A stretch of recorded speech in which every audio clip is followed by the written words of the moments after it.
Então, vamos embora lá. Qualquer coisa, vocês abram o microfone aí e me interrompam. Então, ó, o que eu estava falando? Aí, naquela época do início do século, as máquinas é que eram importantes, e os seres humanos tinham pouca importância. E naquela época, então, não existia departamento de recursos humanos. O que foi criado? Os DP, Departamento de Pessoal, que é apenas para cumprir a parte burocrática da contratação, documentação, exame médico, folha de ponto, folha de pagamento, né, esse tipo de coisa. Sim, pode continuar, já estou continuando, então tá bom.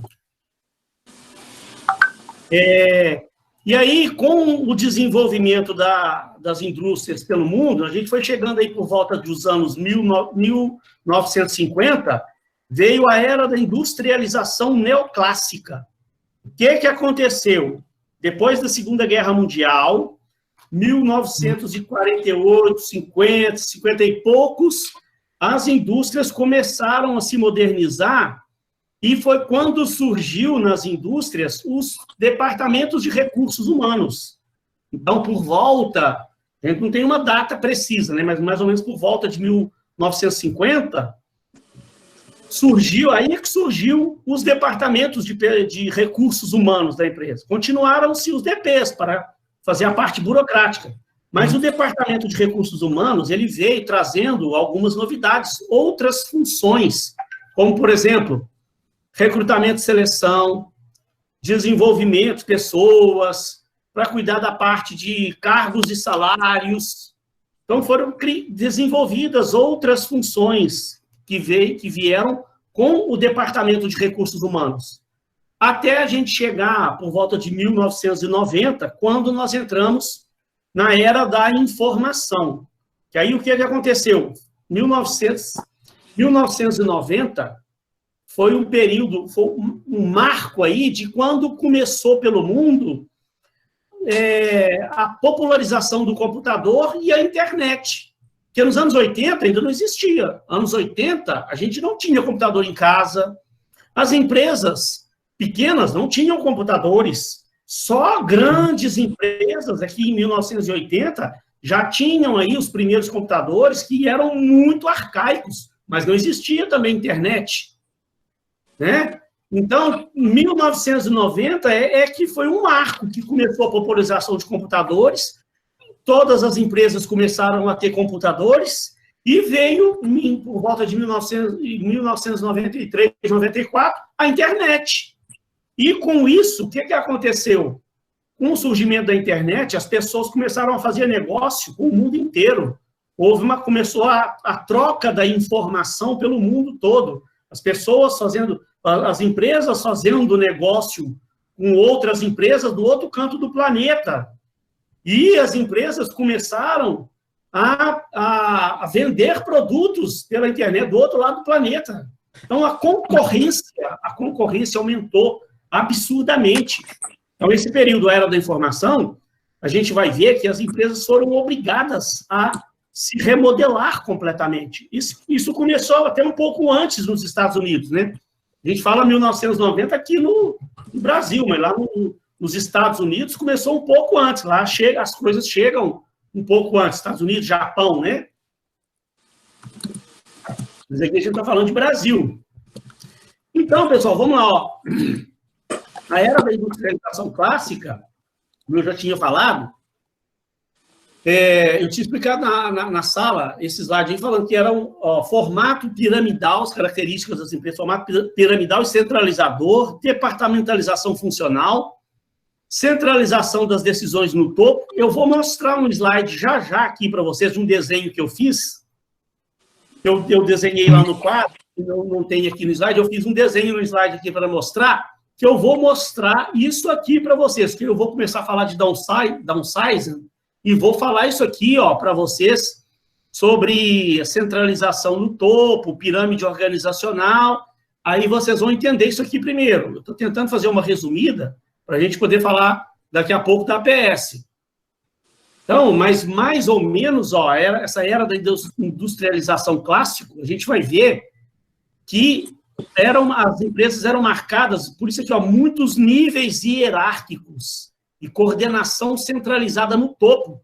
As empresas, a gente vai ver que elas tinham um excesso de camadas hierárquicas no seu organograma. Tinha presidente, vice-presidente, diretor, vice-diretor, gerente, subgerente, que hoje, se você pega as empresas modernas, a gente vai ver que elas passaram por esse fenômeno do downsizing, que é exatamente isso, é um enxugamento de cargos excessivos, de camadas hierárquicas que as empresas acabaram percebendo que elas eram um pouco desnecessárias. Precisava se remodelar a empresa, precisava de mexer, precisava da empresa se tornar mais ágil por causa da competição, né? Nos anos 90, com a globalização, com a internet, globalização, as empresas fazendo negócio com outras empresas pelo mundo todo.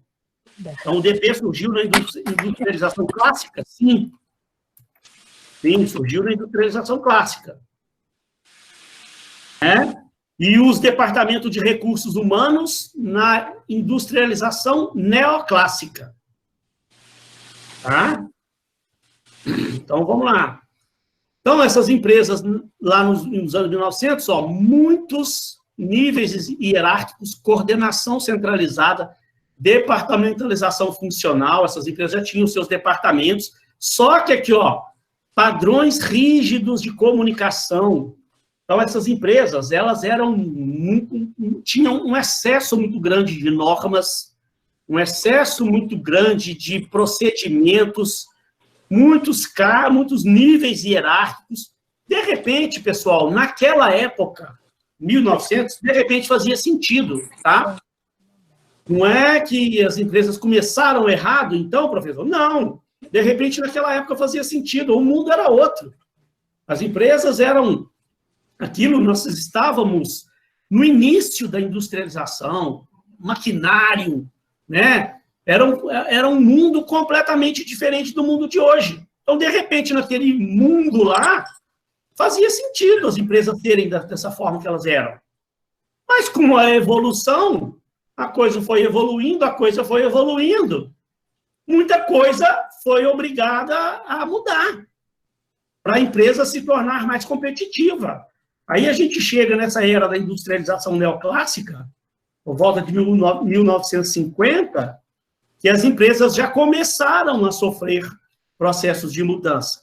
E aqui, nessa época, era da industrialização neoclássica, 1950, é que começaram a perceber a importância do ser humano. Que lá em 1900, o ser humano era um mero recurso. O importante eram as máquinas. Aqui, na era da industrialização clássica, as empresas já começaram a perceber a importância do ser humano, começaram a perceber que era preciso criar um departamento para cuidar dos seres humanos, dos recursos humanos da empresa. Aquele modelo, velho, burocrático, centralizador, começou a perder espaço, as empresas começaram a perceber que precisava-se haver uma mudança. Então, para você ter uma ideia, nos Estados Unidos, esse negócio que a gente vai falar hoje, downsizing, de reengenharia, já começou, na verdade, lá, em 1870 e pouco. Aqui veio para valer em 1990. Nos Estados Unidos, 1970, 75, já começou. Então, a era da industrialização, que as coisas não mudam da noite para o dia, né? Você gasta alguns anos para vir mudando. 1850 começou essa mudança. Então, criaram os departamentos de RH, de recursos humanos. Aqui está falando na última frase aqui do slide, passou a enxergar as pessoas como recursos vivos, inteligentes, e não mais como um fator inerte de produção. Tá? Passando aqui, era a industrialização clássica. Então, já começou a haver uma mudança no desenho dos organogramas da empresa. Muitas empresas adotaram um desenho diferenciado, onde tem essa matriz, um desenho matricial, onde muitas empresas elas passaram a ter um cruzamento de gerência. Você tem aqui, de um lado, os departamentos, por exemplo, financeiro, RH, marketing, produção, e as empresas funcionar por projetos ou por unidades de negócios. Então, havia uma gerência cruzada. Tinha um gerente de financeiro, um gerente de RH, um gerente de produção, e aqui do lado de cá tinha um gerente do projeto 1, um gerente do projeto 2, um gerente do projeto 3, e havia uma hierarquia cruzada.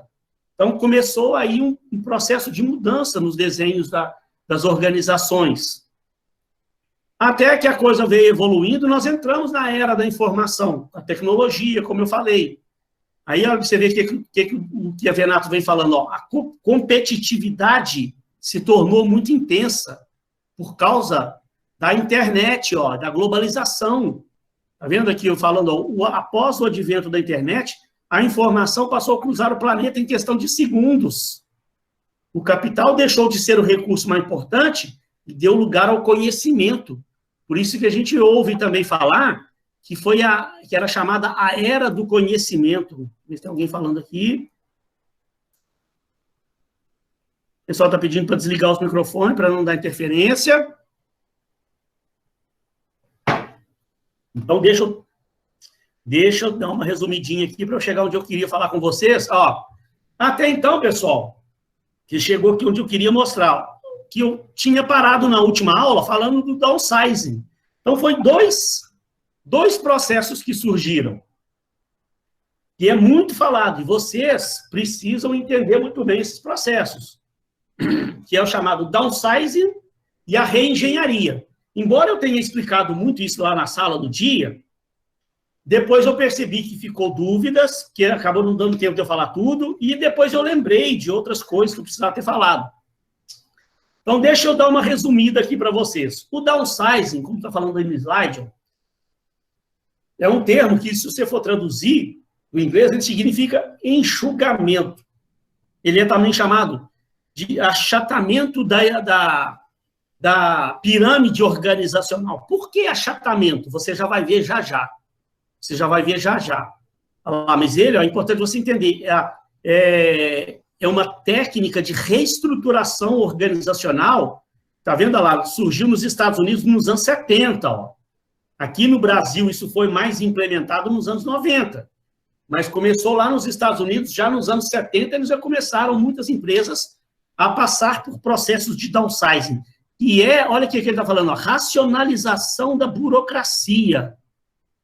Aquelas empresas lá de 1900, com diversas camadas hierárquicas, eram muito burocráticas.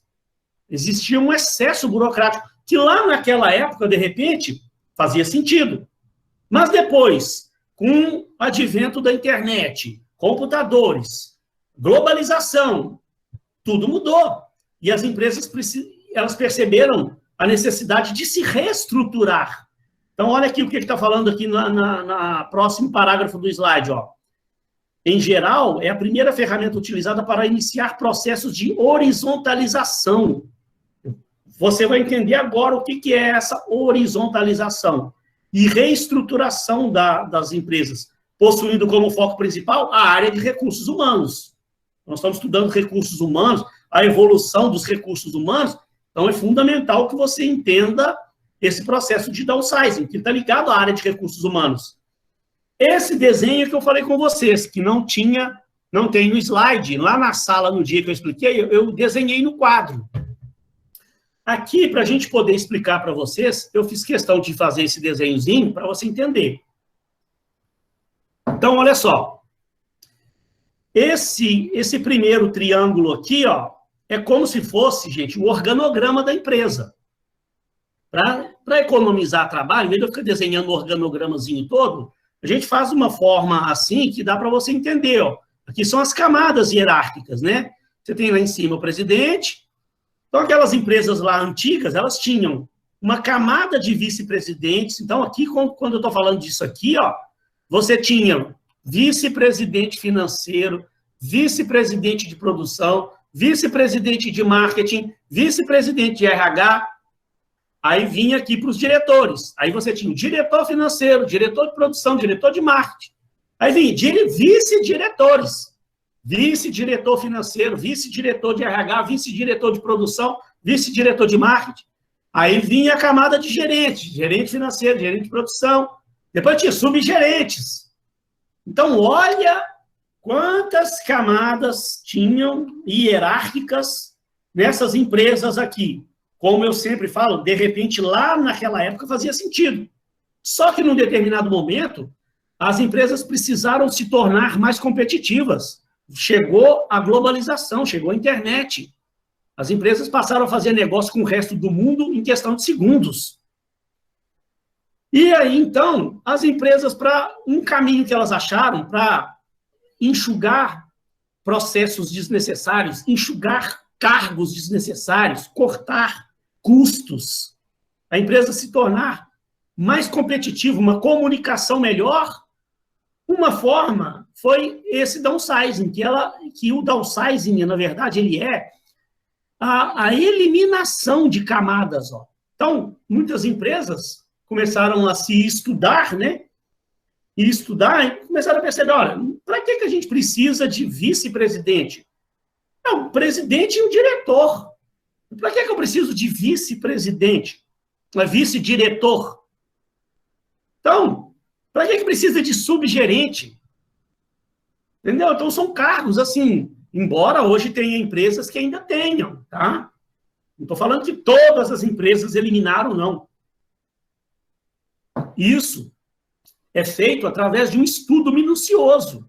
Então, nenhuma empresa que fez downsizing, ela chegou assim da noite para o dia, vamos eliminar os cargos. Não, não é assim. Isso é feito um planejamento estratégico, que é feito ao longo de alguns anos. A empresa faz um planejamento estratégico minucioso. Isso é feito por especialistas da área, que eles vão estudar realmente o que pode realmente cortar. Mas uma boa parte das empresas hoje modernas, se você pegar o organograma delas, elas se transformaram nisso aqui, ó. É presidente, diretor, gerente, supervisor e operacional. Pode ter algum cargo, alguma camada aqui no meio, mas normalmente as empresas modernas hoje, elas estão mais enxutas. Não tem necessidade lá daqueles vice-diretores, subgerentes. Para você ter uma noção, quando eu cheguei aqui no Rio de Janeiro, foi no ano 2000, o primeiro emprego que eu arrumei, numa empresa lá no centro, lá do Rio, ela tinha cargos de subgerentes aqui, ó. Eu fui contratado como estagiário para a empresa, para ser estagiário de uma subgerente lá. O subgerente do departamento de condomínio. Eu era estagiário dela. Ficava lá atendendo a mulher o dia inteiro lá, a subgerente. Outro dia eu estive lá na empresa, lá, depois de muitos anos, tem um pessoal que ainda trabalha lá, da minha época ainda. Até procurei saber, falei, não, acabou com o negócio de subgerente na empresa, não tem mais não. Aquela mulher que era subgerente, que era minha chefe, ela passou a ser gerente. E eles eliminaram o cargo de subgerente lá na empresa. Vocês hoje aí, vocês conhecem algum subgerente? Tem poucas empresas hoje que tem subgerente. Entendeu? Tem pouca empresa hoje que tem vice-diretor. Uma boa parte das empresas que já passaram por essa evolução, se modernizaram, fizeram esse downsizing aí, elas passaram por um processo de modernização, de enxugamento. Deixa eu tirar uma foto nossa aqui, que vocês viram, 40 pessoas participando, ó. Que maravilha, meu recorde essa semana, Jesus amado. Que felicidade. Estou muito feliz, velho. 40 pessoas. Então, vamos voltar aqui, pessoal, ó.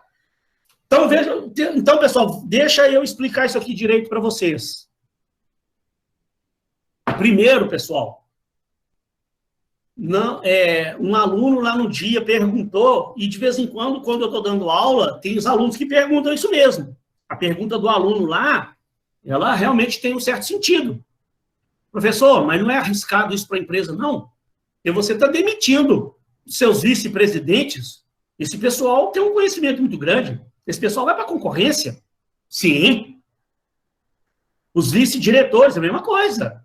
São pessoas que têm uma bagagem. O cara é vice-diretor de uma empresa. Tem um conhecimento grande.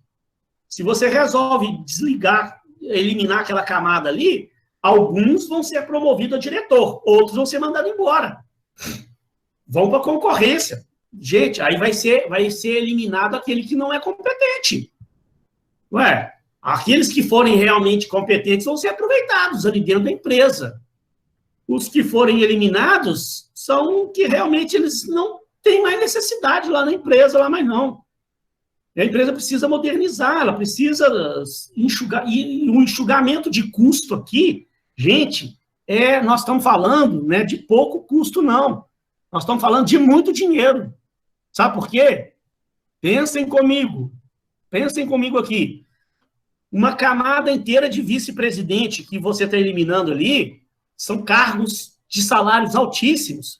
E cada vice-presidente, ele tem o seu assistente e ele tem a sua secretária.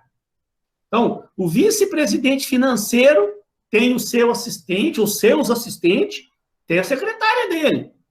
O vice-presidente de marketing, ele tem a sua secretária e os seus assistentes. E assim vai. Os vice-diretores, a mesma coisa. Cada vice-diretor tem a sua secretária e os seus assistentes. O subgerente também. Eu não falei que eu vim trabalhar, eu fui contratado para estagiário lá nessa empresa, eu era estagiário assistente de uma subgerente.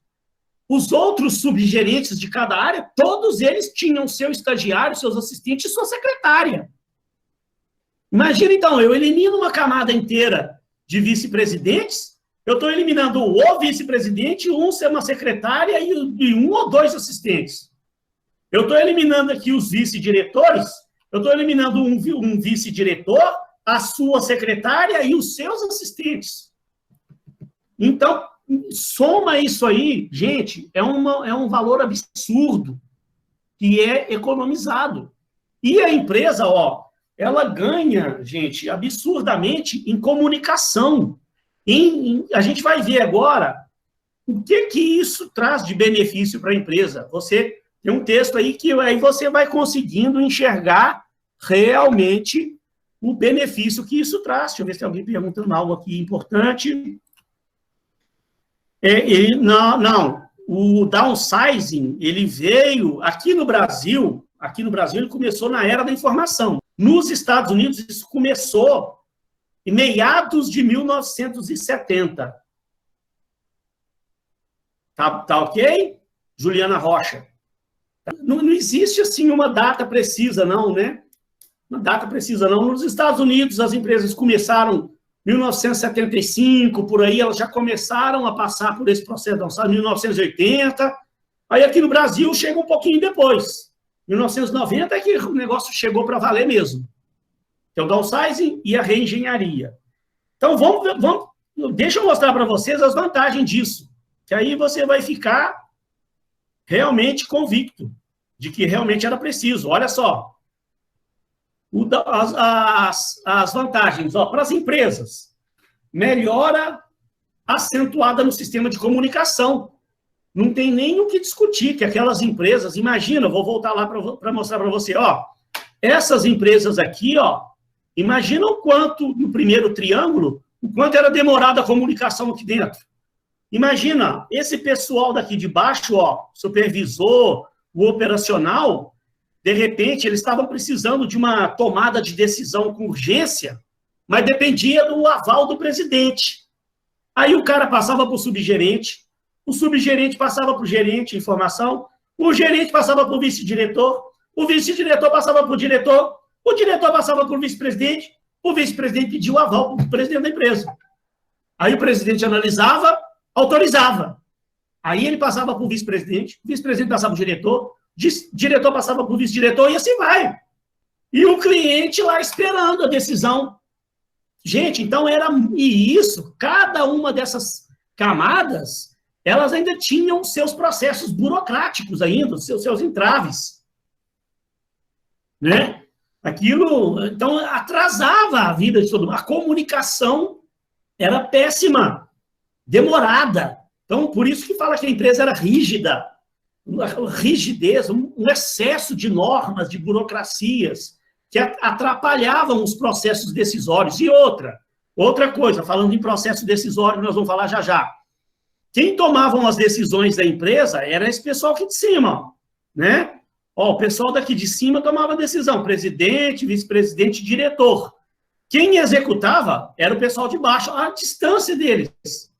Entre o pessoal que tomava a decisão e o pessoal que executava, tinha um monte de camadas. Então, olha para você ver. Aqui, ó, nessa empresa aqui do lado, o pessoal que toma as decisões, eles estão pertinho do pessoal que executa. Então, é muito mais rápido. E outra coisa, a gente vai ver lá a vantagem disso. Esse pessoal daqui de baixo, ó, eles se aproximam mais do pessoal daqui de cima. Ó. Estão mais próximos. Olha nessa empresa aqui a distância. O pessoal daqui de baixo, eles viviam isolados lá embaixo. Eles não tinham contato nenhum com o pessoal lá de cima. Aqui nessa empresa da direita aqui, ó, esse pessoal hoje essas empresas, uma das características dela é que esse pessoal convive mais perto desse pessoal daqui de cima. Isso motiva o pessoal lá de baixo, deu mais autonomia para esse pessoal daqui de baixo. Porque quando você elimina essas camadas aqui de subgerentes, você dá mais autonomia para esse pessoal daqui de baixo e motiva o pessoal. Então, vamos lá para você acabar de ver as vantagens. Ó. Melhoria nas comunicações, agilização das decisões. Então, o achatamento piramidal faz com que as tomadas de decisões envolvam as pessoas diretamente afetadas, as pessoas lá de baixo. Eles participam mais dos processos de decisão da empresa. Outras coisas, olha lá, redução de custos. É uma fortuna. Porque, como eu tinha falado já, você ali está falando de camadas inteiras com salários altos. Além disso, tem as secretárias, tem os assistentes, as salas daqueles vice-diretores, daqueles vice-presidentes, vão ser realocadas e reaproveitadas com outras coisas. O papelório, imagina, equipamento papelório. Cada vice-presidente tem seu computador, sua impressora imprimindo troço. Cada vice-diretor tem o seu computador, sua impressora e vive imprimindo troço. Então, você elimina custo, que é uma fortuna. Não estamos falando de pouco dinheiro, não. Definição clara dos objetivos. Deixa eu ver se tem alguém perguntando algo aqui. Não é daqui não, né? Ó, definição clara dos objetivos. O que o cara está falando aqui? Naquelas empresas antigas, que você tinha diretor, vice-diretor, gerente, subgerente, às vezes não ficava claro o que é a responsabilidade de um, o que é a responsabilidade do outro. Às vezes, no final de um processo, a coisa dava errada, e quando ia tentar ver onde que tinha acontecido o erro, na verdade, ficava muita coisa, sem você ter definido claro. A responsabilidade era do vice-presidente ou do presidente? Ou era do vice-diretor ou do diretor? Certas funções, elas eram do gerente ou do subgerente? Aí aquilo não tinha ficado claro, confundia a cabeça de todo mundo lá dentro. Quando você elimina os cargos, aí fica mais claro os objetivos e as responsabilidades. Agora você tem diretor, presidente, diretor e gerente. Fica muito mais claro o que é responsabilidade de um e o que é responsabilidade de outro. A probabilidade de acontecer erro diminui, porque você deixa mais claro os objetivos de cada um, as responsabilidades de cada um. Outras coisas, transformação da burocracia. Então, aí o Kotler até fala que talvez seja a principal vantagem, que você elimina burocracias, a eliminação dos entraves burocráticos. Está vendo? A redução das camadas hierárquicas, as diferenças de autoridade da cadeia, diminui regras e regulamentos, que antigamente um excesso de regras e de regulamento, que foi tudo eliminado. Então, você ganha e muito com a redução da burocracia dentro da empresa. E a empresa ela fica mais inovadora, por fim, aí, ó. Ela fica uma empresa mais moderna, mais competitiva, com uma comunicação melhor e mais inovadora. E agora, pessoal, tem vantagem para as pessoas. Por quê? Ó, você, é claro que vai ter gente que vai ser desligada. Vai ter gente que vai perder o emprego. Tá? Mas os que ficam, eles ganham. Por quê? Olha lá, ó, maior aproximação, novos desafios e maior dinamismo. As pessoas lá de baixo, o operacional, eles se aproximaram mais do pessoal lá de cima. Você, né, encurtou o espaço entre o presidente e o diretor e o pessoal lá de baixo do operacional. Eles convivem mais próximos uns dos outros. E você delega mais funções para aquele pessoal lá de baixo. Muitas funções ali daqueles subgerentes ali foram passadas para aquele pessoal do operacional, aos próprios assistentes. Vão ganhar mais autonomia. Ó, maior realização pessoal, porque você se aproxima mais lá do pessoal lá de cima. Né? Aquelas empresas antigas tinham muitas camadas, o pessoal do operacional, eles ficavam isolados lá embaixo. Não tinham comunicação nenhuma com os diretores da empresa. Hoje em dia, você aproximou mais o pessoal do operacional dos diretores da empresa. Então, isso te dá uma realização maior. Você tem mais autonomia, você tem mais contato com o diretor da empresa, você se reúne mais hoje, né? É mais fácil hoje de você estar se reunindo com os gerentes, com os diretores da empresa. Você participa mais dos processos decisórios da empresa. Então, isso te traz uma realização maior. E mais, olha lá, ó, agilização do desenvolvimento da carreira, muito mais probabilidade de você crescer. Sabe por quê? Naquelas empresas lá antigas, que o povo do operacional, eles ficavam lá embaixo, isolados lá. Para o camarada crescer dentro de uma empresa era uma dificuldade. Tinha muitos níveis, muitas camadas e as empresas eram muito engessadas. Hoje a empresa ficou mais moderna, mais fluida. Então você tem mais visibilidade também, né? Porque quando te delega mais poder, você tem condições de mostrar mais trabalho, mostrar o seu valor. Então, você está mais próximo do diretor da empresa. Então, você tem muito mais capacidade de mostrar o seu trabalho para a diretoria da empresa do que antigamente, que você ficava isolado lá embaixo, não tinha contato nenhum com o pessoal lá de cima. E, ó, por fim, ganho de status, ó. Você ganha status. Você diminui os níveis hierárquicos, o pessoal lá de baixo se aproxima mais da diretoria da empresa, do presidente da empresa, participa mais dos processos decisórios, isso te motiva, você ganha status. Por fim, eu acho que só tem mais, só mais esse aqui, o funcionário se torna mais leal à empresa, porque naquela empresa antiga, que o pessoal do operacional ficava isolado lá embaixo, daqui a pouco o cara estava pedindo demissão, porque ele via que ele não tinha autonomia, ele não tinha contato com o pessoal que tomava decisão, ele ficava lá embaixo isolado, daqui a pouco ele estava saindo da empresa. Hoje não. Nessas empresas modernas, as pessoas, mesmo com cargos mais lá embaixo, elas têm mais contato, mais autonomia e mais contato com o pessoal lá de cima que toma as decisões, participa mais das decisões. Então, ela se torna mais leal à empresa. E, por fim, o repasse do custo, né? Porque você eliminou um custo pesado da empresa, aquele pessoal que ficou, eles vão ganhar, porque a empresa vai reinvestir uma parte daquele custo que foi cortado, ela vai reinvestir em melhoria de salas para o pessoal, melhoria de equipamentos para o pessoal, vai dar mais autonomia, uma série de fatores, então, que motivam as pessoas. Então, aqui eu encerrei esse assunto que eu queria, e aí eu queria, agora, só esclarecer uma coisa. E estou bebendo uma água, que talvez não tenha ficado clara. E o que vem a ser a reengenharia, pessoal?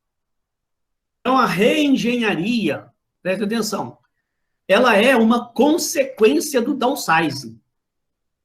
É uma reengenharia dos processos da empresa. Então, eu quis frisar isso para vocês, porque depois eu estava procurando alguns vídeos para mandar para vocês, e mesmo nesses vídeos aí que são gravados por especialistas da área, eu vi pessoas da área que confundem o negócio.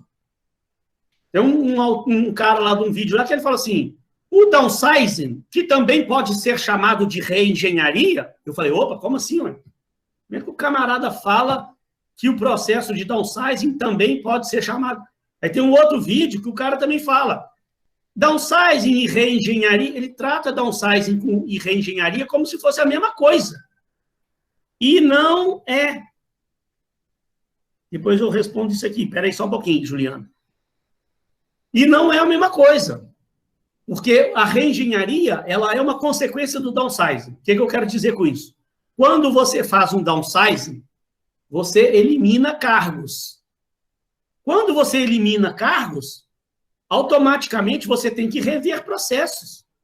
E esse redesenho, se você pegar a definição lá de reengenharia, é um redesenho dos processos, redesenho dos cargos. E aí você eliminou camadas, você vai ter que redesenhar cargos, redesenhar processos. Então, a reengenharia é uma consequência do downsizing. Agora, para te provar, para você entender que eles não são a mesma coisa, no vídeo que eu passei na última aula, depois eu vou tornar a mandar o vídeo lá para vocês, eu passei um vídeo que o cara explica a reengenharia.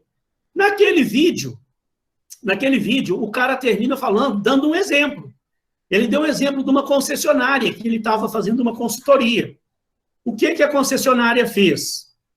A concessionária, ela queria fazer um redesenho de cargos, ela queria dar uma mexida interna, mas não queria dispensar pessoas. O que a empresa fez? Tinha lá, por exemplo, o setor de vendas da concessionária, tinha 8 vendedores. Tinha 8 representantes comerciais lá no setor de venda. E nessa crise, né, esses últimos anos aí foi uma crise medonha, as vendas da empresa caíram, então a empresa percebeu que não precisava mais de 8 vendedores. 8 vendedores era muito. Ela conseguia sobreviver com 4 vendedores. 4 vendedores era o suficiente. Mas aqueles outros 4 funcionários eram bons funcionários. A empresa não queria mandar embora. O que a empresa fez? Ela observou, dentro daqueles 4 funcionários, em vez de desligar, ela percebeu que tinha um funcionário que tinha uma habilidade muito grande para a área financeira, então pegou aquele cara e colocou ele na área financeira. Tinha um outro que tinha uma habilidade muito grande na área lá de almoxarifado, botou o camarada lá na área de almoxarifado. O outro tinha outra habilidade, relocou.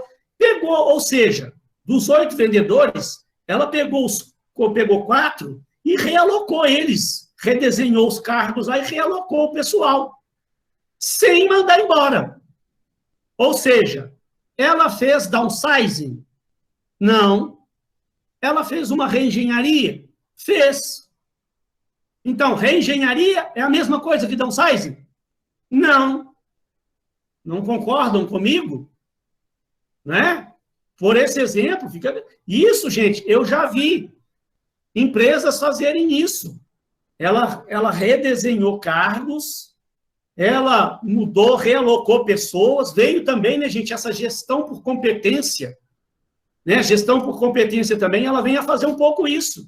Quando a pessoa usa essas reengenharias, ela também, isso que essa empresa fez, lá, esse exemplo lá da concessionária, é meio um exemplo da gestão por competência. Ela pegou, o cara tinha outras competências, realocou a pessoa em outros setores, aproveitando a competência dela. Ela redesenhou cargos, ela realocou pessoas, no entanto, ela não mandou ninguém embora, ela não reduziu camadas, ela não reduziu cargos. Então, a empresa fez a reengenharia, mas não fez downsizing. Então, os processos são diferentes. Se houver mais alguma dúvida, qualquer pessoal, depois pode usar o WhatsApp lá, à vontade, para me fazer perguntas. Esses dias aí, eu estou sempre à disposição de vocês, tá? Muito bom. Eu vou, então, pessoal, passar para atividade supervisionada, senão a gente vai ter pouco tempo. Eu vou dar assim, ó, 1 ou 2 minutinhos, que eu vou pegar mais uma água ali para mim. Pessoal, eu mandei para vocês hoje 2 arquivos. Um é para eu explicar e para você ter em casa depois, para vocês conseguir fazer o trabalho. O outro arquivo é onde você vai fazer o trabalho mesmo, ó, é no Word aqui, ó. Então, esse Word aqui, ó, né, o trabalho que está no Word, é onde você vai utilizar para fazer o trabalho e me enviar. Vai enviar lá pelo Classroom. Se tiver tendo dificuldade para me enviar pelo Classroom, me manda, depois eu mando um e-mail para vocês. Não se preocupe com isso agora, não. Como que vai enviar? Depois a gente resolve isso da melhor forma possível. Deixa só primeiro dar as primeiras instruções aqui sobre o regulamento do trabalho. Eu enviei hoje para você, mas é bom. Esse trabalho é individual, que ele não tem jeito de fazer em grupo, é um trabalho de autoconhecimento. Tem que ser feito individual. Você vai fazer um trabalho para você se conhecer melhor. Então, ó, eu estou dando o prazo aqui até 10/4 para você me enviar por e-mail, pelo... É lógico, gente, vocês me conhecem. Vocês sabem que eu não sou aquele professor chato, não, né? Tem que ser até 10/4. Se não mandar, perder o prazo. Não. Se eu puder me mandar até 10/4, eu agradeço, porque eu preciso de um tempo também para dar uma olhada, corrigir, para poder ter uma nota, né, para lançar, para somar a nota da prova. Eu tenho que me organizar aqui em casa. Normalmente, esse trabalho aí, a maioria vai ficar com 2. Só se o cara fizer um trabalho muito bagunçado para ele não ganhar 2. Um trabalho fácil de fazer. Aí eu preciso ter tempo para ver quem fez, para me poder já pôr na planilha lá, computar os 2 pontos para o aluno. Então, por isso é que eu peço para me mandar com alguns dias de antecedência. Então, estou marcando dia 10. Agora, eu sou bem compreensivo. Se o aluno chegar lá no dia 10, professor, eu me enrolei aqui, eu posso te mandar amanhã? Posso te mandar dia 12? Tá, vou aceitar. Agora, eu não posso é que todo mundo deixe para me mandar dia 15. Então, bagunça minha vida. Então, ó, ele vai fazer parte da A1 e vai ser atribuída a nota 2. Deixa eu ver se alguém perguntou alguma coisa ali. Tá, eu estou falando da PS. A gente tinha alguém perguntado alguma coisa. Então, tá? Então, vai valer 2 até dia 10/4, tá? Então, vou passar para o PowerPoint para poder explicando. Vamos lá. PowerPoint bonito aqui. Gente, esse trabalho, eu acho ele assim muito interessante. Olha quanta coisa bacana a gente vai ver, ó.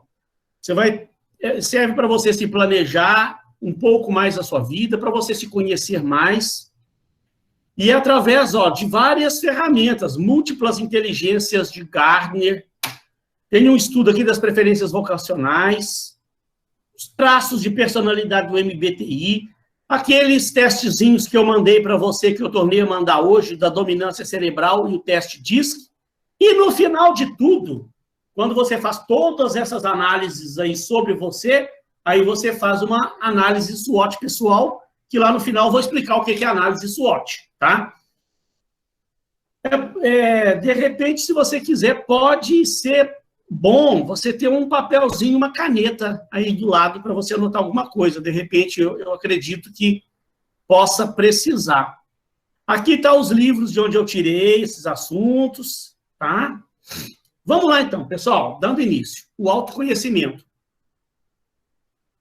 Para início de conversa, gente, para você entender a importância disso, de você fazer esse estudo, esse teste sobre você, isso, gente, 470 anos antes de Cristo, um filósofo, Sócrates, ele já pregava isso aí, ó, foi um dos primeiros, né, seres humanos a estudar filosofia, e um dos primeiros estudos que existiram lá. Gente, eu estou falando, olha para você ver, 400 anos antes de Cristo, o cara já falava, conheça-te a ti mesmo.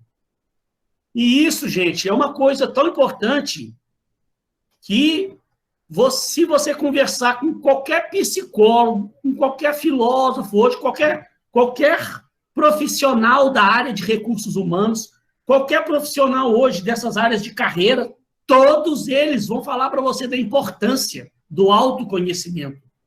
O Sócrates, ele já falava assim, ó lá, em algum lugar aí falando, ó, conheça-te a ti mesmo. Ele falava, se você, nesse parágrafo aqui, ó, o penúltimo parágrafo, para você conquistar o mundo exterior, primeiro você precisa conquistar o seu mundo interior. Você precisa saber o que você veio fazer aqui na Terra. Você precisa saber quais as inteligências predominantes você tem, suas preferências vocacionais predominantes, os seus pontos fortes, os seus pontos fracos. Gente, isso é de extrema importância.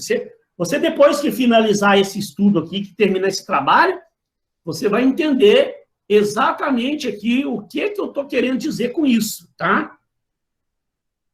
E para você, então, se conhecer melhor, inicialmente a gente tem 3 coisas para pensar. Primeiro, qual a sua inteligência predominante? Depois, eu vou explicar, quais são as suas preferências vocacionais? Depois, quais são os seus traços de personalidade? E aí você consegue traçar um perfil pessoal seu. Vamos ver cada um desses passos aí, tá? Mas vamos devagarzinho, não é muito difícil, não. Vamos devagarzinho para você entender. Olha lá, em primeiro lugar, seus tipos de inteligência. Isso chama as múltiplas inteligências de Gardner. Gardner foi o cara que criou esse estudo aí. Vou ver se alguém perguntando aqui que não pode ter dúvida nesse troço, não. De novo aqui. Então, pessoal, todos nós temos algumas inteligências que predominam mais. Às vezes, você vai ver que é um pouquinho difícil você definir a sua inteligência predominante. Porque você fica meio... Vai chegar um ponto... Eu vou te explicar como você vai identificar isso aqui em você.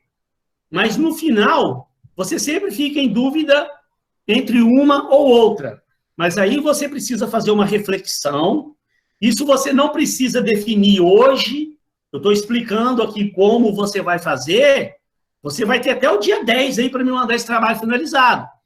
Então, eu te aconselho que depois você realmente faça uma reflexão sobre cada um ponto desses aí do trabalho que nós estamos vendo, para que você realmente consiga, assim, chegar a uma conclusão de que, na verdade, qual é realmente a mais predominante, a característica mais predominante. Porque você fica em dúvidas, tá? Porque, na verdade, você tem 2 ou 3 inteligências que predominam mais. Mas, para facilitar a sua vida, eu vou te ajudar a você definir isso aí, ó.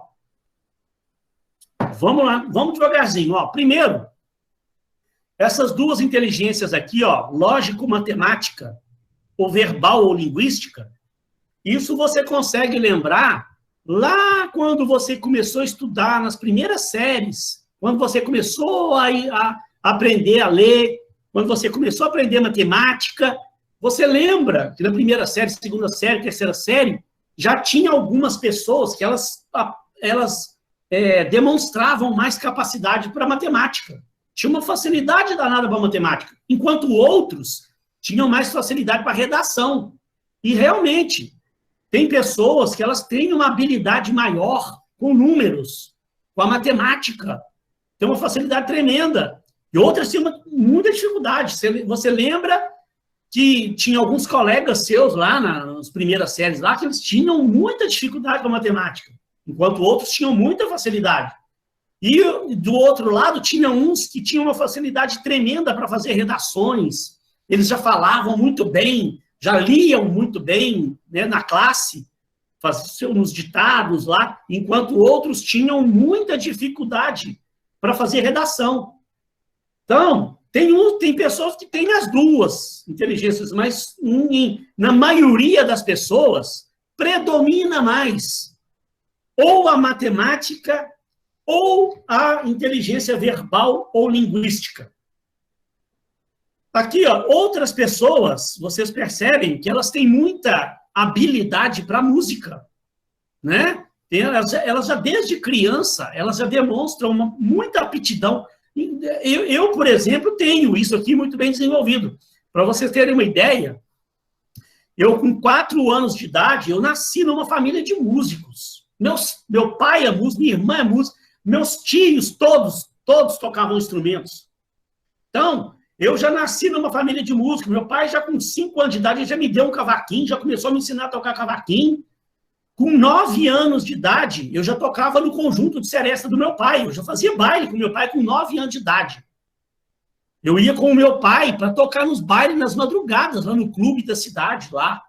Com 12 anos, eu já comecei a estudar com um professor de violão e guitarra. Meu pai já me botou na aula para estudar piano clássico. Então, desde criança, eu tive muita habilidade para mexer com instrumentos. Enquanto você percebe que tem pessoas que não têm habilidade nenhuma para música. Agora, olha que coisa interessante, ó. Essas próximas habilidades aqui, ó, por exemplo, eu tenho habilidade musical muito, muito desenvolvida. Mas essas duas aqui, ó, para mim é 0. Habilidade espacial. O que vem a ser habilidade espacial? Pessoas que têm habilidade para lidar com espaço e direção. Gente, a minha habilidade para lidar com espaço e direção, ela é basicamente 0.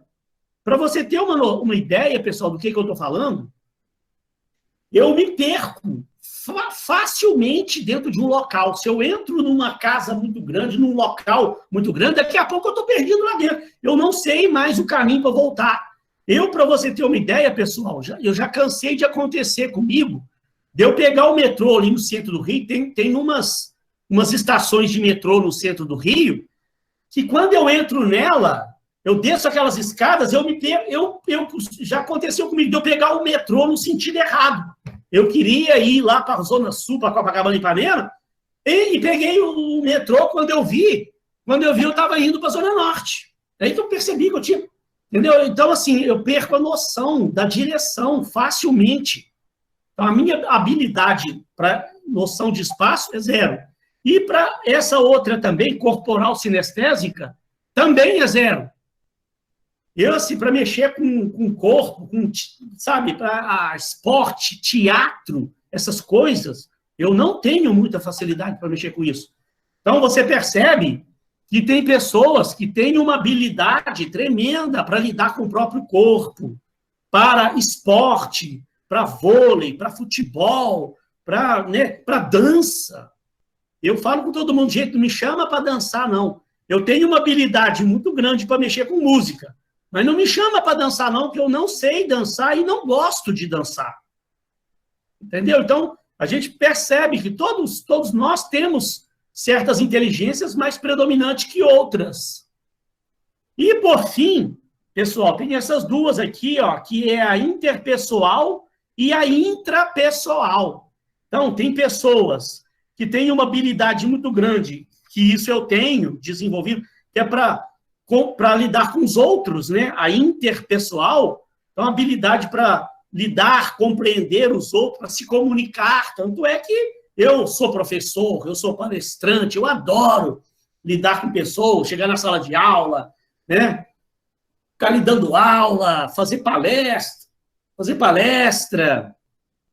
Enquanto outras pessoas, essa sétima, elas têm muita habilidade para trabalhar sozinha, para se concentrar sozinha ali. Elas não têm muita habilidade para trabalhar em equipe. Elas são muito inteligentes, né? Isso está muito ligado a essas pessoas que mexem com pesquisa. Então, você dá uma tarefa de pesquisa para uma determinada pessoa, o camarada, ele senta sozinho ali, começa a entrar naquele mundo da pesquisa e vai embora.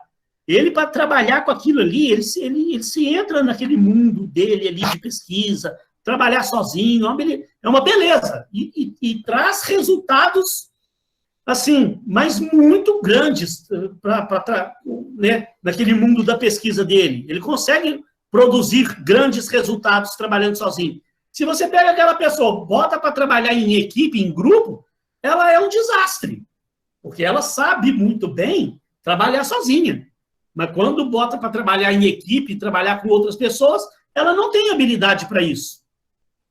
Então, pessoal, para que você faça isso aqui de uma forma mais fácil, eu vou te dar uma metodologia para você poder definir melhor a sua inteligência predominante. Por isso é que eu pedi para você pegar um papel e a caneta. Quem puder pegar, é bom. Que aí você escreve no papel aí, ó. Lógico, matemático, verbal ou linguístico, musical, espacial, corporal, ou então pode fazer no próprio material que eu te mandei, se você tiver imprimido ele. Espacial, corporal, sinestésica, interpessoal e intrapessoal. E de cara, então tem 7 inteligências. Então, por exemplo, ó, eu vou fazer comigo, eu vou fazer como se eu estivesse fazendo o meu trabalho, para servir de exemplo para vocês. Então, ó, de cara, eu vou pegar aqueles 2 primeiros lá, que eles são meio excludentes. Então, eu era aquela pessoa que eu tinha pavor da matemática. Eu gostava muito de escrever, desde criança. Tanto é que hoje eu dou aula, você vê que eu gosto da aula, eu mexer com verbo, com falar, com me expressar. Eu tenho muito mais, predominantemente em mim, essa habilidade para mexer com letras do que para mexer com números. Então, eu já risco de cara a lógico-matemática. Você também pode fazer aí, ó. Anote no papel, já risca uma dessas duas aí, porque é difícil você ter as duas muito bem evoluídas. Você há de concordar comigo que você tem uma que é mais predominante que a outra. Então, a que for menos predominante, você já risca ela. Então, ó, eu vou ir fazendo o meu aqui, ó. Eu vou riscar. Ó, eu tenho 1, 2, 3, 4, 5, 6, 7. De cara, se eu tivesse agora fazendo o trabalho, eu já ia pegar e já riscar a lógico-matemática, que ela, para mim, é menos predominante. Vamos pegar aquelas duas lá de baixo, ó. Aquelas duas lá de baixo, a 6 e a 7. A 6 e a 7 também elas são excludentes. Eu tenho uma que é mais predominante que a outra. Então, eu já risco também a 7, que eu prefiro trabalhar em equipe, lidar com pessoas, do que trabalhar sozinho. Então, hoje, embora hoje eu até tenha desenvolvido uma certa habilidade para trabalhar sozinho, porque a gente que é professor, a gente acaba tendo que fazer muito trabalho sozinho em casa.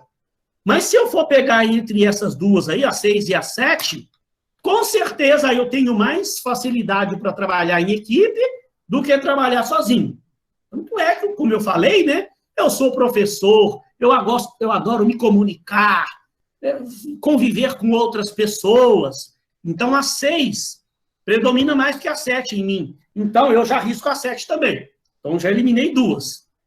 Eu também, gente, eu já vou eliminar aquelas duas que eu falei, que eu não tenho habilidade nenhuma, que é a espacial e a corporal sinestésica. Porque essas duas aqui, eu sei que essas duas inteligências aqui, ó, eu não tenho habilidade nenhuma com isso aqui. Então, eu também já risco a 4 e eu também já risco a 5. Olha como é que facilitou. Sobrou, para mim, a inteligência verbal, sobrou a inteligência musical e sobrou a inteligência interpessoal. Então, eu eliminei 4, sobrou 3, que agora eu vou fazer uma reflexão maior, né? Eu vou fazer uma reflexão maior e vou tentar entender dessas 3 que sobraram, qual realmente é a mais predominante. Por isso é que eu te falei que isso não pode ser uma coisa, você pegar esse trabalho e já ir fazendo logo, já dando a resposta logo. Não. É bom que você reflita, bom que você se conheça, faça uma reflexão e procure entender realmente das 3 que sobraram para você, que você também, na hora que você for fazer, é provável que você elimine umas 4 que você não tenha. Vai sobrar no final 3 para você pegar e refletir assim, ó, para você, qual dessas 3 realmente é a inteligência mais predominante em mim. Então, pessoal, para mim, como eu já fiz esse trabalho em outras ocasiões, apesar de eu ter essa habilidade musical muito grande, todas as vezes que eu fiz esse trabalho, eu acho que, para mim, a que é a mais predominante é a 6. É a habilidade interpessoal. Tá? Deixa eu ver se tem alguém aqui tentando tirar dúvida comigo aqui. Ó. Quem quiser fazer pergunta. Então, pessoal, essa primeira escolha que você tem que definir aí, ó, dessas inteligências. Você tinha 7 inteligências aí disponíveis, aí, que os seres humanos têm. Então, eu te ensinei uma forma que fica mais fácil para você escolher. Você pega das 7, já elimina, ó, entre a matemática e a verbal, né, lógica e a verbal, com certeza uma delas você tem mais predominantemente que a outra. Então, você elimina uma. Das duas lá de baixo, a interpessoal e a intrapessoal, você também, né, vocês que estão participando aí, ou você tem mais habilidade para trabalhar sozinho, ou você tem mais habilidade para trabalhar em equipe. É dificilmente você ver uma pessoa que tem as duas, né? Então, você pode ter facilidade para fazer as duas coisas, mas qual é mais predominante? Isso é que é o negócio. É possível a pessoa ter... É o que eu acabei de falar, Sueli, eu acabei de falar. Das 6 e às 7, igual eu, por exemplo, eu também, hoje, eu acabei desenvolvendo a habilidade intrapessoal, eu acabei desenvolvendo por ser professor e ter passado muitos anos da minha vida estudando sozinho aqui em casa, né, fazendo trabalho de faculdade aqui sozinho, fazendo MBA, aí eu tinha que pegar, quando eu fui me preparar para dar aula, gente, eu peguei esses livros aqui que eu tenho aqui hoje, aqui, ó, meu Deus do céu, eu ficava aqui em casa trancado no final de semana. Aí depois, quando eu comecei a dar aula, acabei tendo que preparar a aula. Então, a gente acaba desenvolvendo essa habilidade também. Agora, se eu for parar para olhar, né, para mim, mesmo eu tendo desenvolvido essa habilidade 7, que é a intrapessoal, a interpessoal ela ainda é predominante. Então, você tem que chegar à conclusão do seguinte, ó, qual é a mais predominante? Porque aí, se você fizer uma reflexão, você vai acabar concluindo qual é a mais predominante. Tá? Se tiver alguma dúvida aí, depois você me pergunta. Vamos lá, então, pessoal. Vamos passar para frente. Coisa para a gente ver ainda. Aí, você identificou a sua inteligência predominante. Próximo passo. Qual a preferência vocacional predominante? Então, eu vou ler um textozinho aqui, que aí eu vou explicar depois para que você entenda. Olha lá, o texto aí está falando, ó. É o texto do livro do Kevenato. As preferências vocacionais estão relacionadas com aquilo que a pessoa gosta de fazer. E, às vezes, você tem uma inteligência para uma coisa e gosta de fazer outra coisa. Tem outra coisa que você gosta muito de fazer. Então, isso aqui é a preferência vocacional. E tem interesse nos assuntos relacionados. De acordo com a figura do próximo slide, cada preferência é diametralmente oposta à outra. A gente vai ver a figura. Assim, geralmente, o espírito realístico é oposto ao espírito social. O espírito convencional é oposto ao artístico. E o espírito empreendedor é oposto ao espírito investigador. Calma que nós vamos ver a figura. Calma que eu vou explicar. Em geral, as pessoas são dotadas de mais de uma preferência vocacional. Há casos em que a pessoa é realística, convencional ou empreendedora. A gente tem essas preferências também vocacionais que a gente fica na dúvida. Mas você tem que optar. Qual é a mais predominante? Vamos ver, vamos entender. Peraí. Ó, então, quem desenvolveu esse estudo foi um psicólogo chamado John Holland. Ele identificou que as pessoas têm 6 preferências vocacionais básicas. E elas ali, como a figura mostra, elas são opostas umas às outras. Fiquem tranquilos que nós vamos entender. Eu vou te ensinar uma metodologia também para você conseguir identificar qual é a predominante em você. Então, ó, outras duas que são opostas. A convencional do artístico. E as outras duas que são opostas. Investigador E o negócio não está deixando eu ver aqui. Investigador e o empreendedor. Então, pessoal, para a gente poder entender isso melhor, ó, eu separei esses grupos que são opostos um do outro, eu separei os grupos aqui e as características de cada grupo. Então, você também vai fazendo por eliminação. Você tem 3 joguinhos de duas preferências. Essas preferências aqui, ó, realística e social, são opostas uma das outras. Não tem jeito de você ser, ao mesmo tempo, ter preferência social e, ao mesmo tempo, ter preferência realística. Elas são opostas umas às outras. Professor? Tem uma notificação aí na tela que está tapando o texto. Então, essas duas preferências aí, ó, elas são contrárias. Então, olha lá, eu também vou fazer como se eu estivesse fazendo para mim. Aí você vai entender. Dessas duas aí, ó, eu vou separar a que é mais predominante em mim. Então, eu tenho aí realístico e social. Vamos ler aqui realístico. A pessoa realística é prática, prefere lidar com coisas concretas. Opa, eu acho que não combate comigo, não. Não gostam de lidar com abstrações ou pessoas. Ixi, eu acho que não é comigo, não. Tem espírito inflexível e lógico? Não. Tem interesses voltados para assuntos concretos e mecânicos? Parece que não está batendo muito comigo, não. Vou para o outro lá, ó. Social. A pessoa dotada de interesses sociais é orientada para as outras pessoas e para o convívio social. Opa! Bate comigo, sim. Ela é extrovertida, popular, relacionada com o bem-estar das outras pessoas? Sim. Gosta de desenvolver, ensinar, ajudar, orientar? Sim.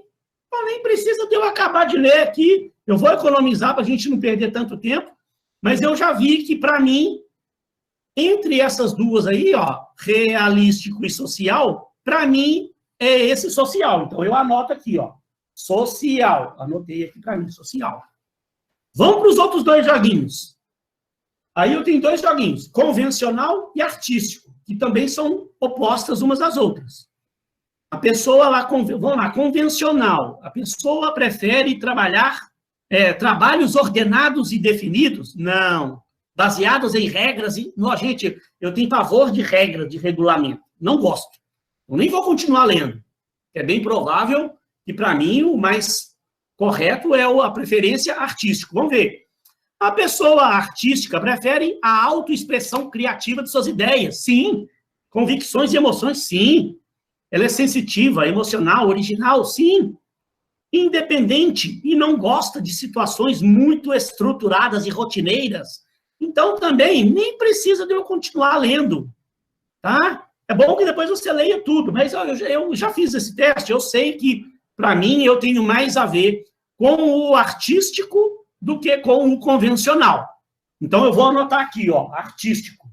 Então, eu já separei lá o social, o artístico e do terceiro grupo de joguinhos, dos 2 aqui, ó, os últimos.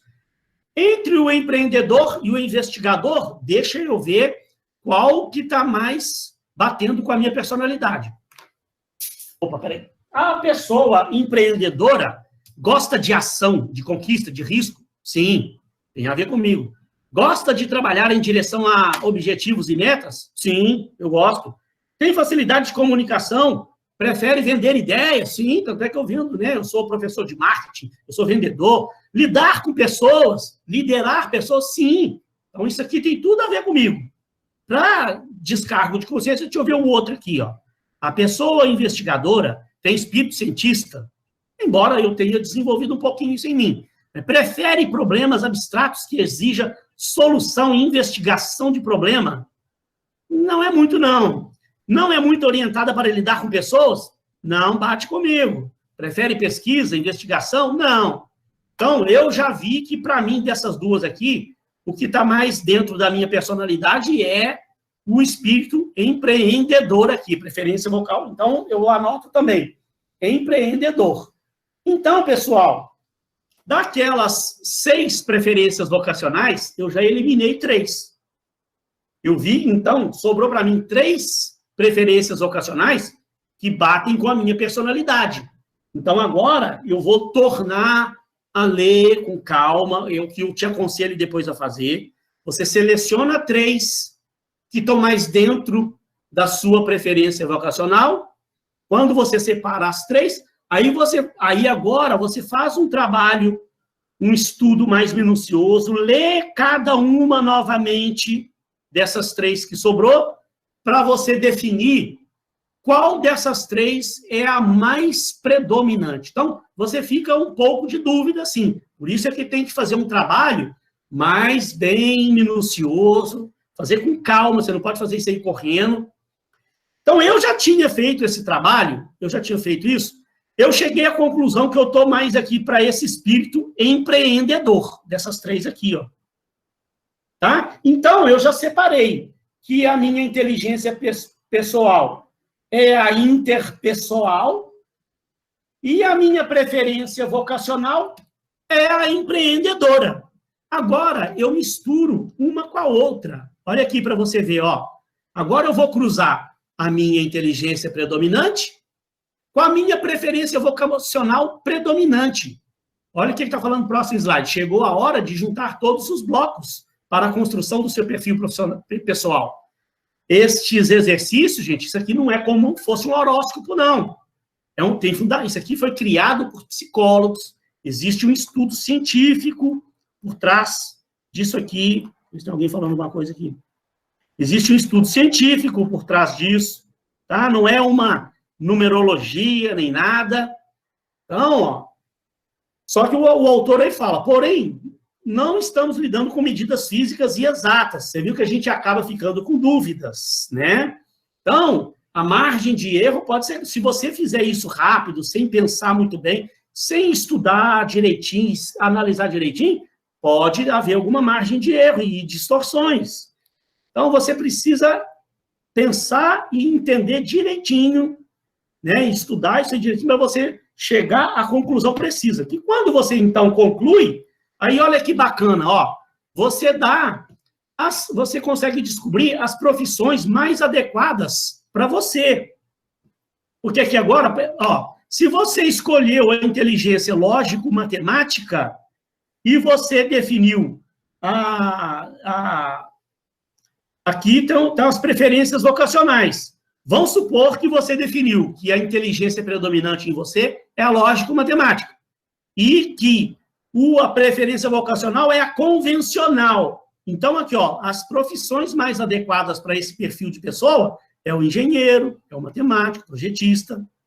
Outro exemplo, se você definiu que a inteligência predominante é a verbal e que a sua preferência é o empreendedor, então, o que é mais adequado para você?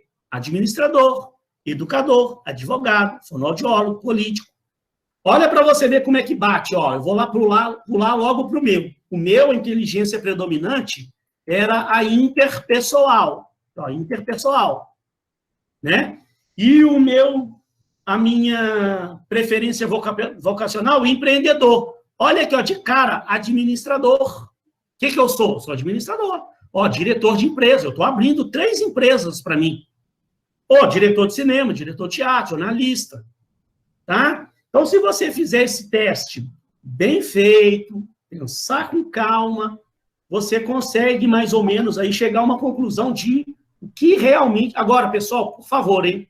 Uma coisa importantíssima, não quer dizer que se você fez esse teste e aí deu uma coisa e você está fazendo uma faculdade de outra coisa. Ai, professor, então eu tenho que ir lá trancar minha matrícula? Não, calma, não é isso.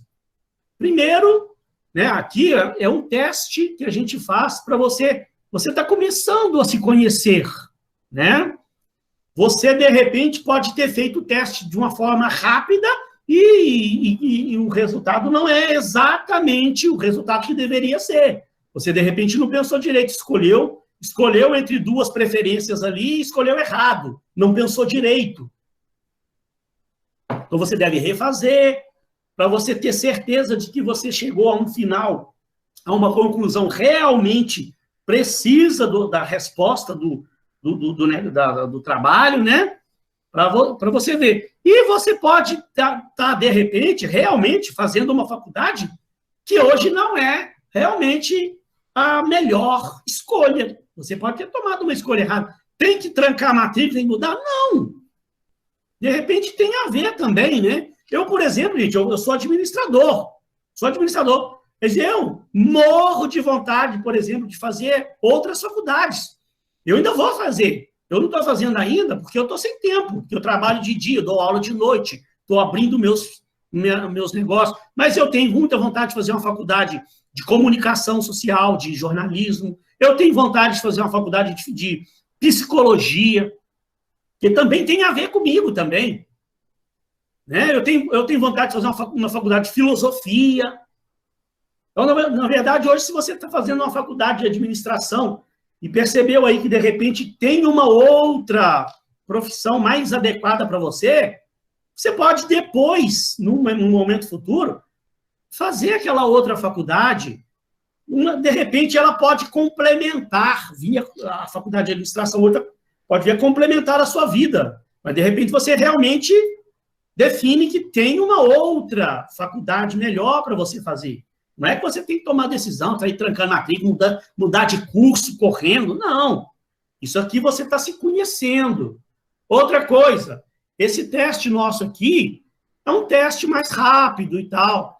De repente, eu aconselho você também, uma hora, que você tiver uma oportunidade, você vai no psicólogo, um cara especialista realmente, para ele poder fazer um teste mais aprimorado com você para ver, até para ele poder te fazer refletir melhor sobre a sua vida. Ok? Até aqui tem dúvidas? Então, terceiro item, os traços de personalidade. Esse aqui também, ele costuma gerar uma certa dúvida, mas eu vou ajudar você a esclarecer. O que o cara está falando aqui agora, o que é Venato?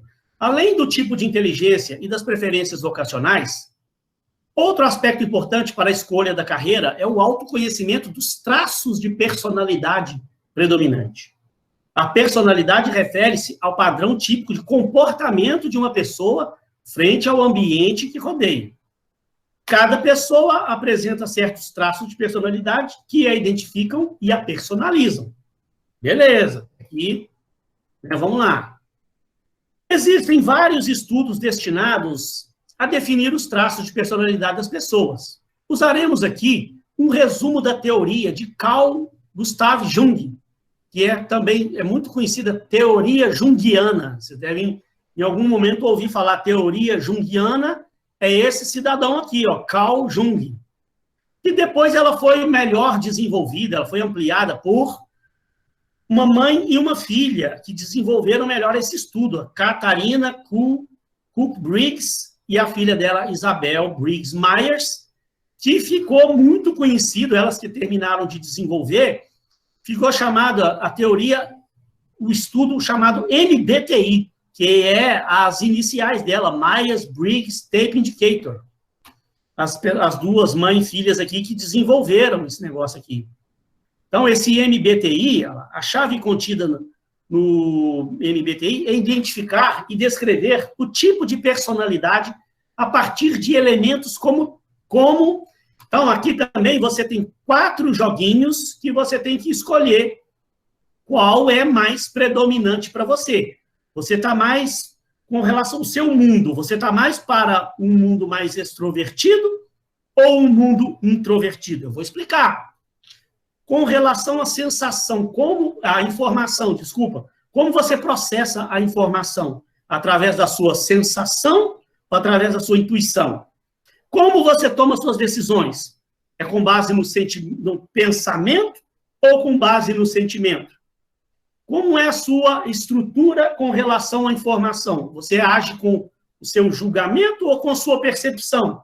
Calma que eu vou explicar, você vai entender. E aí, quando você opta ou por um ou por outro, você escolhe uma letrinha. No final, você tem um conjunto de 4 letrinhas, ó, né? Então, eu vou explicar, você vai entender. Espera aí, ó. Então, primeira coisa, com relação ao seu mundo favorito, você é uma pessoa mais extrovertida? Você é a letra E? Ou você é uma pessoa mais introvertida? A letra I. Deixa eu ver se tem alguém com dúvida aqui. Não, tem não. Fica fazendo um barulhinho aqui, ó, eu fico achando que alguém com dúvida. Tranquilo, vamos lá. Então, ó, você é uma pessoa mais extrovertida ou uma pessoa mais introvertida? Então, eu vou fazer como se eu estivesse fazendo para mim. Eu vou fazendo aqui, vou me interpretando e você vai entender. Então, ó, extroversão. A pessoa prefere focar o mundo exterior, direcionada para a energia externa, necessária para transformar em ação. Parece que sim. Inclinação natural para contatos com pessoas? Opa, eu acho que sim. Eu gosto de lidar com pessoas. Fala de si com facilidade. Meu Deus, sou eu escrito. Eu falo de mim com uma facilidade danada. Olha lá, ideal para atendimento ao público, palestras, reuniões. Então, sou eu escritinho. Só para tirar dúvida, lá para você ver, ó, o outro, introversão. A pessoa prefere focar no seu mundo próprio. Não. Direcionada para a energia interna necessária para focalizar a reflexão. Tendência natural para pensar e trabalhar sozinha. Não fala muito de si? Não, eu falo muito de mim. Então, para mim, predomina. Tem hora que você fica um pouco na dúvida, tá? Esse aqui gera muita dúvida. Mas para mim, ó, já vou marcar a minha letrinha primeira. Vou formar 4 letrinhas. A primeira é a letra E. Vamos lá, próximo grupo de joguinhos aqui. Como eu processo a informação que eu recebo? Com base na sensação ou com base na intuição? Sensação. A pessoa prefere focar a informação básica que recebe e processá-la com objetividade e precisão? Acho que não, hein? O sensitivo é objetivo? Não, eu não sou muito objetivo. Confia no que é palpável, não em pressentimentos? Não. Gosta de aplicar metodologias? Não. Indicado para trabalho de rotina? Não, eu não gosto de trabalho com rotina. Então, vou lá para o outro para ver. Intuição. A pessoa prefere interpretar a informação e adicionar algum significado próprio, subjetivamente. Opa, parece que está mais batendo comigo. O intuitivo é subjetivo? Sim. Confia em pressentimentos, em percepções? Sim. Gosta de testar novas maneiras? Sim. Indicado para atividade de criação? Sim. Então, a letra N. Já vou marcar a letra N. Quanto às decisões, ó, pensamento ou sentimento? Pensamento. A pessoa toma decisão com base no pensamento, com base em fatos concretos. Parece que não, hein? A habilidade em analisar e resolver problemas. Firmeza nas decisões. Não, eu não tenho muita firmeza, eu demoro para tomar decisão. Franqueza, indicado para tomar decisões lógicas? Não. Parece que é a letra F aqui, ó, sentimento. Ó. A pessoa que toma decisão com base no sentimento se baseia em pessoas e circunstâncias, situações subjetivas, sentimentos próprios. Parece que sim. Habilidade em construir relacionamentos e ser persuasivo? Sim. Tanto é que eu trabalho com vendas. Maleabilidade nas decisões? Sim. Preocupo com os sentimentos dos outros? Sim. Fechou. Então, letra F. Então, já tenho a letra E, já tenho a letra N e a letra F. Para encerrar isso aqui, quanto ao julgamento ou quanto à percepção? Quanto à estrutura? Como é que é? Julgamento. A pessoa prefere um estilo de vida mais decidido e estruturado? Senso de urgência em tomar decisão? Não. Eu sei que eu demoro para ficar tomando a decisão. Vamos ver aqui percepção. Ó. A pessoa prefere um estilo de vida mais adaptável e flexível? Sim. Prefere colher o maior volume de informações para tomar decisão? Sim. Não se incomoda em protelar as decisões até a última hora? Opa, eu demoro até a última hora para tomar decisão. Então, para mim, então é o P. Então, ó, eu já formei minhas 4 letrinhas. E, N, F, P. Quando eu termino de formar essas letrinhas, aí eu venho aqui, ó, e acho elas aqui, ó. Tem essas, como são 4 joguinhos de letras, dão 16 possíveis resultados, a combinação. Eu já escolhi a minha, vou lá direto nela. E, N, F, P. Cadê? ENF daqui, ó. Achei, ó. ENFP. Já achei meu joguinho. Aqui me fala um monte de coisas sobre a minha personalidade. Ó, vou ler só um pedacinho. Olha aqui para você ver. Entusiasticamente interessado e imaginativo. Vê a vida plena de possibilidades. Faz conexões entre eventos e informações de maneira rápida e baseia-se em padrões que vê. Deseja muita informação dos outros, sim. Então, é espontâneo e flexível, sim. Isso aqui, gente, é só um resumo. Se eu pegar esse joguinho aqui, ó, for lá no Google, e eu só digitar essas 4 letrinhas lá no Google, e você também depois vai lá, pega as suas 4 letrinhas e digita no Google, gente, tem uma tonelada de sites dando mais detalhes sobre a sua personalidade. Aí você vai começar a descobrir uma série de coisas sobre a sua personalidade que antes você não tinha descoberto ainda, talvez, ou você não tinha parado para pensar. E assim, gente, com isso aqui, ele vai te indicando também, ó, vários pontos fortes, vários pontos fracos, várias coisas que, de repente, você precisa trabalhar em você. Isso aqui ele está te dando uma série de informações sobre a sua personalidade. Vai te ajudar a você descobrir exatamente quem é você, uma série de coisas sobre a sua vida, sobre a sua personalidade, que te ajudam depois no seu dia a dia. E quando você começa a descobrir seus pontos fortes, seus pontos fracos, isso depois facilita. Você, no final, vai fazer a sua matriz SWOT, né? Definir suas oportunidades, suas ameaças, seus pontos fortes e seus pontos fracos. Você, numa entrevista de emprego, você vai ter muito mais coisa para falar quando o cara te pergunta quais são os seus pontos fortes, quais são os seus pontos fracos. Você aqui está descobrindo isso sobre você. E aí, pessoal, só passando lá para a parte final, ó, isso aqui, ó, existem outros tipos de inteligência também que você precisa refletir o que você precisa trabalhar na sua vida. Ó, você tem o seu coeficiente de inteligência, que é o seu QI, né? Agora, além do seu QI, gente, você tem um quociente emocional. Como é que está a sua inteligência emocional? Você tem a sua inteligência emocional hoje bem desenvolvida?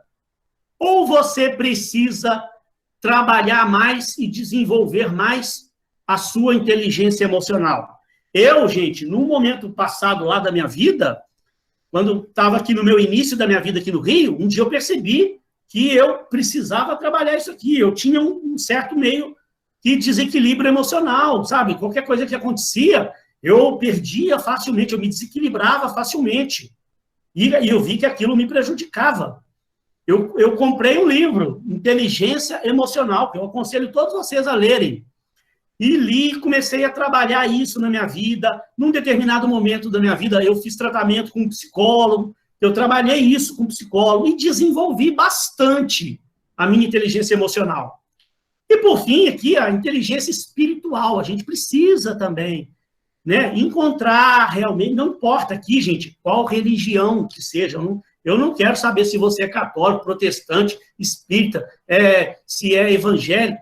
O que você precisa é ter o seu Deus, o que você acreditar. Isso você precisa desenvolver, isso em você. A gente precisa, a gente a todo momento, a gente é bombardeado por desafios, seja no trabalho, seja na família, seja, né, na faculdade. Você tá sempre, tem momento da vida que você fala assim, não, eu vou desistir, eu vou parar, eu não aguento mais a minha vida.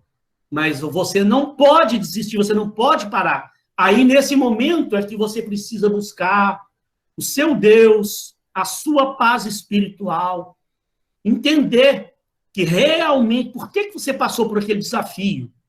Né? Para que você se equilibre novamente e dê a volta por cima e continue a sua luta. Então, você está precisando desenvolver mais o seu coeficiente espiritual?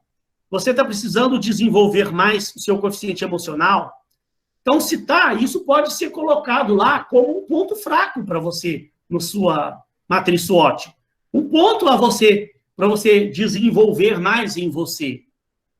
Que aí, numa entrevista de emprego, se o cara perguntar quais são os seus pontos fracos, você, de repente, pode citar, olha, eu preciso desenvolver mais a minha inteligência emocional. Eu sei que eu tenho uma certa deficiência, mas eu estou trabalhando isso. Aí você fala para o cara o seu ponto fraco, mas imediatamente já fala para o cara que você sabe dessa sua, né, deficiência, que você está trabalhando aquilo, que você já está lendo um livro sobre o assunto, que você já parou para refletir sobre diversas situações que você passou na vida e está trabalhando isso na sua vida. Tá? Por fim, pessoal, esses dois testes aqui, como o tempo também já está acabando, eu não vou perder muito tempo explicando, não. Dominância cerebral, eu mandei para você o testezinho, para você fazer lá no smartphone mesmo, você faz. Né? Eu falei, tem pessoas que pensam com o lado direito do cérebro e outras pensam mais com o lado esquerdo. Outras pensam mais com a parte da frente, outras com a parte de trás. E dá 4 quadrantes, ó. Então, tem pessoas que pensam mais com essa área do cérebro, é o experimental. Tem pessoas que pensam mais com essa área aqui, ó, é o relacional, que sou eu. Tem pessoas que é o analítico, ela pensa mais com essa área do cérebro. E tem pessoas que pensam mais com essa área do cérebro. Para você identificar com qual área você pensa mais, faça o teste. E aí lá, você vai descobrir que né, qual é a sua característica predominante. Aí tem aqui falando, ó, o analítico, o controlador, o experimental e o relacional. E aí você tem o teste do DISC também, que você tem lá, eu te mandei o link, ó, tem o link ali, ó, esse link aqui, né? Aqui tem um resumo dos resultados, ó. Né, um resumo dos resultados, aí você vai fazer o teste, e nesse teste, quando você tem o resultado, é interessante que ele já te dá os seus pontos fortes e ele já te dá os seus pontos fracos. Que aí, gente, você vai, depois de refletir sobre tudo isso, fazer a sua análise SWOT. Agora você já está apto a fazer, que é exatamente, ó, descobrir os seus pontos fortes, descobrir os seus pontos fracos, as suas oportunidades e as suas ameaças. Eu tenho um exemplo aqui da minha análise SWOT, ó, que serve de exemplo para você, ó. Essa análise SWOT aqui, ó, eu fiz, né, principalmente minhas fraquezas e as minhas fortalezas, os meus pontos fortes, os meus pontos fracos.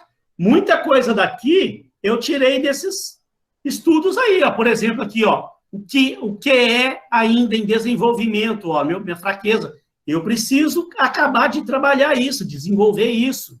Eu descobri que eu tenho uma certa dificuldade para ouvir crítica. Eu venho trabalhando sobre isso. Eu tinha um certo descontrole financeiro, que eu já melhorei bastante, quando eu descobri que eu não conseguia juntar dinheiro, eu venho trabalhando isso. Tá? Então, como já está encerrando o tempo, eu vou só ver se alguém tem alguma dúvida, mas se você aqui, ó, depois que você lê a minha análise SWOT, você vai entender e você vai ter capacidade de criar a sua. E o trabalho que eu mandei para vocês lá no Word, ó, ele já vem aqui na ordem certinha. Você vai anotando sua inteligência, vai anotando a sua preferência vocacional, aí você faz o cruzamento, ó, e você vai ver as profissões mais adequadas a você. Aí você faz aquele estudo do MBTI, você coloca aqui as suas 4 letrinhas, vai lá no resumo da sua personalidade, escreve aqui, você pode buscar no Google também mais características da sua personalidade de acordo com essas 4 letrinhas. Aí você vai fazer o teste de dominância cerebral, vai escrever aqui qual que é o seu resultado, vai fazer o teste do DISC, vai colocar aqui os seus resultados, colocando seus pontos fortes e pontos fracos. No final, eu tenho já aqui pronto para você fazer a sua análise SWOT. E isso você vai ver que vai te esclarecer uma série de coisas sobre a sua vida. Pessoal, Tem ainda 3 minutos que você quiser fazer alguma pergunta para mim sobre o trabalho.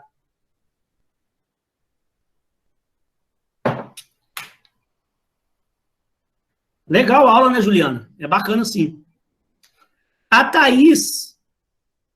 sorteio o livro. Peraí, a Thaís, vai dar tempo, está me perguntando sobre oportunidades e ameaças. As oportunidades e ameaças, elas não são muito tiradas dessas análises para cima, não. Essas análises para cima, ela vai te ajudar a definir mais os seus pontos fortes e os seus pontos fracos.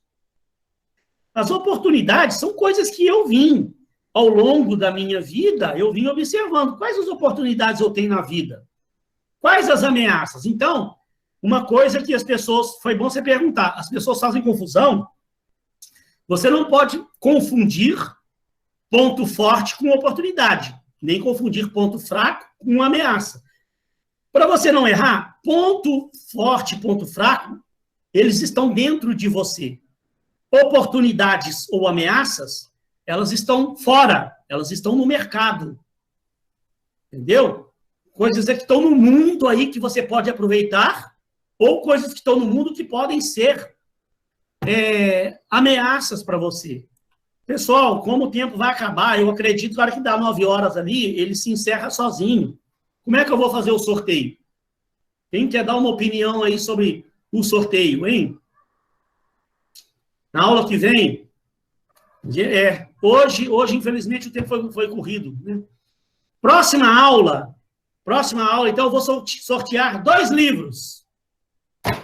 Pessoal, amei rever vocês, mesmo que estamos aqui meio que à distância, mas aqui parece que encurta um pouquinho mais. O livro chama As Chaves do Sucesso. Como você atrair o sucesso para você. Muito bacana. Essas oportunidades aí são que você já realizou ou que tem para realizar? Porque eu não entendi ali. Porque o livro você já fez. Lá no seu... Não, falando lá da explicação da peça. Você está olhando lá nas minhas oportunidades? Aí eu não entendi se essa oportunidade aí é a oportunidade que você tem ou você já fez. Eu tenho para fazer. Eu estou abrindo um estúdio. Eu estou abrindo uma empresa de consultoria. Né? Outra oportunidade, está tendo um aumento muito grande por procura por palestra nessa área de RH. É uma oportunidade para mim. Eu vou mandar um áudio lá no grupo explicando isso aqui melhor, caso o sistema encerre aí. Lançamento de um livro, é um outro livro que eu estou escrevendo. CD, eu estou gravando o CD. Eu vou tentar iniciar um mestrado, tá vendo? São coisas para frente ainda. Tá, entendi. Tá claro? Ficou claro. Pessoal, não é legal esse estudozinho? Foi bacana, não foi? Depois, para a nossa segunda APS, nós vamos continuar, tem mais coisa ainda. Eu vou ensinar vocês a fazer uma lista de sonhos. E como você realizar aqueles sonhos da sua vida. Você vai ver que existe uma metodologia que facilita para você correr atrás dos seus sonhos e realizar seus sonhos. Pessoal, não vou estender mais não, eu já vou encerrar. Muito obrigado pela presença de vocês. Amei estar aqui com vocês hoje, tá bom? Fiquem com Deus. Um beijo no coração. Na APS eu falo lá no grupo.